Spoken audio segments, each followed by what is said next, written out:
Have you ever noticed how things keep getting more expensive? The price of food, rent, and even everyday items like a bottle of soda, what used to be affordable now feels like a luxury. Maybe you remember when a dollar could buy you much more than it does today. But now, that same dollar is worth less and less every year. It's not magic.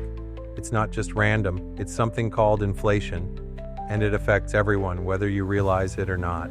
Money wasn't always like this. If you go way back in history, people didn't even use paper money. They traded goods. 1 goat for 3 bags of rice, for example. Then gold and silver became the standard. Eventually, governments introduced paper money, backed by gold. But over time, something changed. Governments started printing more and more money without anything backing it, making the value drop. That's why things get more expensive.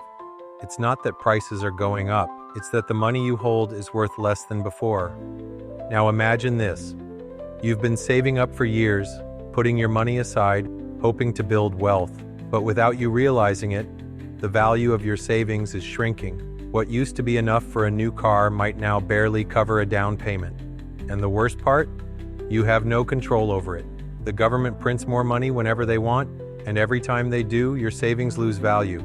This is how traditional money works. It's controlled, it's manipulated, and it's designed in a way that benefits those at the top while leaving everyone else struggling to keep up. This is exactly why digital currencies like Pi Network are becoming more important. They're not controlled by any single government. They're not subject to reckless money printing. And most importantly, they're designed to maintain value rather than lose it over time. Unlike the dollar, which can be created endlessly, Pi has a fixed supply, meaning it won't suffer from inflation in the same way. And the best part? Unlike Bitcoin, which requires expensive mining equipment, anyone can mine Pi with just a smartphone. No high electricity bills, no need for advanced technical knowledge, just a simple tap every day. Think about it. Imagine if you had the chance to go back in time and buy Bitcoin when it was still new. Back when people thought it was just a joke, not realizing that one day it would be worth thousands of dollars. That's exactly where Pi is right now. It's still early, it's still growing, and those who see the potential now will be the ones in the best position when it reaches mass adoption. But the question remains, why would someone choose Pi over the dollar? Well, let's look at how money works today. If you travel to another country, you have to exchange your money for the local currency. And in that process, banks take their cut. You lose money in fees, and sometimes exchange rates aren't even in your favor. But with Pi, transactions are instant, borderless, and don't rely on banks or middlemen. It's a true global currency designed for the digital age. Now, let's take another real-world example. Have you ever tried sending money to someone in another country? Maybe a friend or family member? The process is slow, expensive, and filled with unnecessary fees. But Pi removes all of that.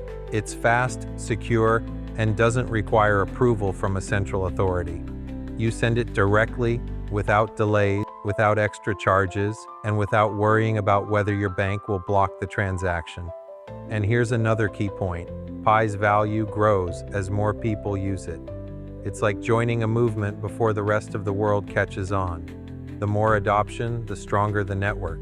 It's the same reason why early adopters of Bitcoin saw massive gains, because they got in before everyone else.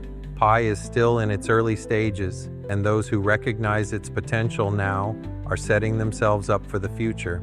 Change always starts slow. People doubted the internet when it first came out.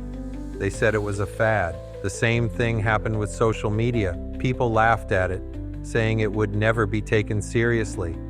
But look at how those things reshaped the world. Money is no different. The future of finance is digital, and those who understand that now have the opportunity to be ahead. So the question isn't just why Pi instead of the dollar. The real question is, why would you stick to an outdated system when a better alternative is already here? The choice is clear. The only question is whether you'll take advantage of it now or wait until it's too late.